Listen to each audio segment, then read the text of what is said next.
Hello moms, welcome to our channel Happy Parenting Happy Life. எல்லோரும் எப்படி இருக்கீங்க? நல்லா இருக்கீங்கன்னு நம்புறேன். அண்ட் நம்மளோட சேனல்ல பாத்தீங்கன்னா baby care tips, baby food recipes and pregnancy tips எல்லாமே போட்டுட்டு இருக்கோம்.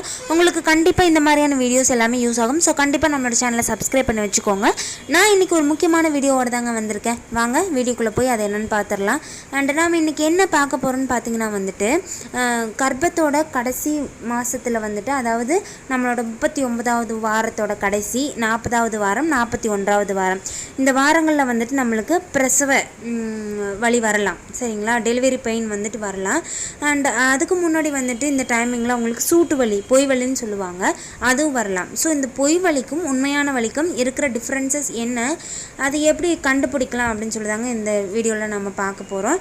அண்டு இந்த டெலிவரி பெயினில் இந்த டெலிவரி பெயினும் ஃபால்ஸ் பெயினும் ஒவ்வொரு கர்ப்பிணிகளுமே தெரிஞ்சு வச்சுக்க வேண்டியது அவசியங்க. ஏன்னு பார்த்தீங்கன்னா அதுக்கான டிஃப்ரென்சேஷன் தெரிஞ்சால் மட்டும்தான் நம்ம ஹாஸ்பிட்டலில் போயிட்டு கரெக்ட் டைமுக்கு அட்மிட் ஆக முடியும்.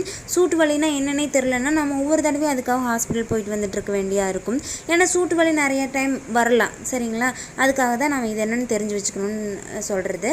அண்டு உண்மையான வலி அப்படின்னா என்னன்னு சொல்லி பார்த்துடலாம் வாங்க. இது 39வது வார கடைசியில் 40வது வாரத்தில் இந்த டெலிவரி பெயின் வரலாம். சரிங்களா, 9வது மாதம் கடைசியில் நம்ம இதையே எக்ஸ்பெக்ட் பண்ணலாம். அண்ட் இது எப்படி இருக்குன்னு பார்த்தீங்கன்னா நம்மளோட முதுகின் அடிப்பகுதியில் இந்த வலி மைல்டாக ஆரம்பிக்கலாம். இந்த வலி ஆரம்பித்து நம்மளோட வயிற்றோட அடிப்பகுதி வரைக்கும் இது பரவலாம். சரிங்களா, சில பேருக்கு கால் வலியும் வரும். அண்ட் சில பேருக்கு லூஸ் மோஷன் போகலாம். லூஸ் மோஷன் போனதுக்கப்புறம் இப்படி பெயின் வரலாம். அண்ட் இந்த பெயின் வந்ததுக்கப்புறம் சில பேருக்கு லூஸ் மோஷன் போகும். சரிங்களா, இப்படி இந்த பெயின் வர்றப்பே லூஸ் மோஷனும் போகும். அண்ட் இது சில பேருக்கு இருக்கும், சில பேருக்கு அப்படி இருக்காது. எல்லாருக்கும் இப்படி இருக்குன்னு சொல்ல முடியாது. அண்ட் இந்த பெயின் எப்படி இருக்குன்னு பார்த்தீங்கன்னா மைல்டாக ஸ்டார்ட் ஆகும். ஒரு கொஞ்ச நேரம் நம்மளுக்கு வலிக்கலாம். ஒரு 2 செகண்ட் வலிக்குதுன்னு வைங்களேன், 2 நிமிஷம் வலிக்குதுன்னு வச்சுக்கோங்களேன். அந்த வலி வந்ததுக்கப்புறம் டக்குன்னு உங்களுக்கு அந்த வலி போயிடும்.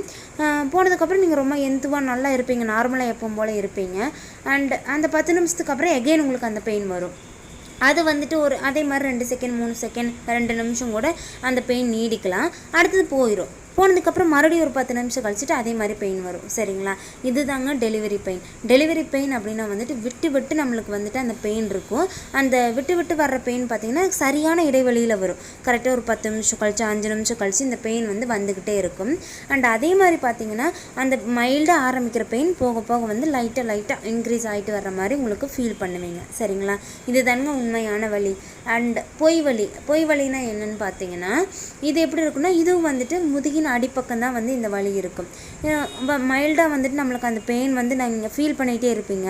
நடந்தாலும் இந்த பெயின் இருக்கும், உட்கார்ந்தாலும் இருக்கும், அண்டு படுத்திங்கனாலும் இந்த பெயின் இருந்துகிட்டே தான் இருக்கும். இது கொஞ்ச நேரம் ஒரு 1/4 மணி நேரம் 1/2 மணி நேரம் இந்த பெயின் இருக்குன்னு வைங்களேன். அதுக்கப்புறம் போயிடலாம். போயிட்டு கரெக்டாக அந்த டைமிங் கேப்லாம் இது வராதுங்க. வந்துச்சுன்னா ஒரு 1/2 மணி நேரம் இருக்கும், அப்புறம் போயிடலாம். அப்புறம் எப்பயாவது ஒரு தடவை வரலாம். உங்களுக்கு இந்த பெயின் நீங்கள் ஃபீல் பண்ணிக்கிட்டே இருக்கலாம். இது தாங்க ஃபால்ஸ் பெயின். இதுக்கு எந்த ஒரு கால அடிப்படையும் கிடையாது. இவ்வளோ கேப்பில் இது வரும் அப்படின்லாம் கிடையாது. சரிங்களா, இந்த ஃபால்ஸ் பெயின் ஏன் வருதுன்னு கேட்டிங்கன்னா உங்களோட பேபி தலை திரும்பி வந்திருப்பாங்க இல்லைங்களா இந்த லாஸ்ட் வாரத்தில். அப்போ திரும்பி வர்றப்போ அந்த எலும்பில் போய் அவங்க தலை ஃபிக்ஸ் ஆகிருக்கும். அப்படி ஃபிக்ஸ் ஆகிறப்போ உங்களோட முதுகு எலும்பை இது புஷ் பண்ணும். அந்த எலும்புகளெல்லாம் அது புஷ் பண்ணுறதுனால உங்களுக்கு இந்த மைல்டான பெயின் நீங்கள் ஃபீல் பண்ணிக்கிட்டே இருப்பீங்கங்க. அவ்வளோதாங்க. சில பேருக்கு இந்த ஃபால்ஸ் பெயின் கூட ஸ்டொமக் பெயினும் வரலாம், சில பேருக்கு அப்படி இருக்காது. அண்டு நிறைய பேர் இது ஃபீல் பண்ணுவீங்க. பெண் உறுப்பில் லைட்டாக சுருக்குன்னு குத்துற மாதிரி ஒரு பெயின் வருங்க. இது தாங்க ஃபால்ஸ் பெயின். இதுதான் உண்மையான பெயினுக்கும் ஃபால்ஸ் பெயினுக்கும் இருக்கிற டிஃப்ரென்சேஷன். கண்டிப்பாக உங்களுக்கு இது புரிஞ்சிருக்குன்னு நம்புகிறேன். அண்ட் இது உங்களுக்கு யூஸ்ஃபுல்லாக இருக்கணும்னு நான் நம்புகிறேன். நான் வேறொரு நல்ல வீடியோவோட உங்களை மீட் பண்ணுறேன். கண்டிப்பாக நம்மளோட சேனலை சப்ஸ்கிரைப் பண்ணி வச்சுக்கோங்க. Thank you viewers.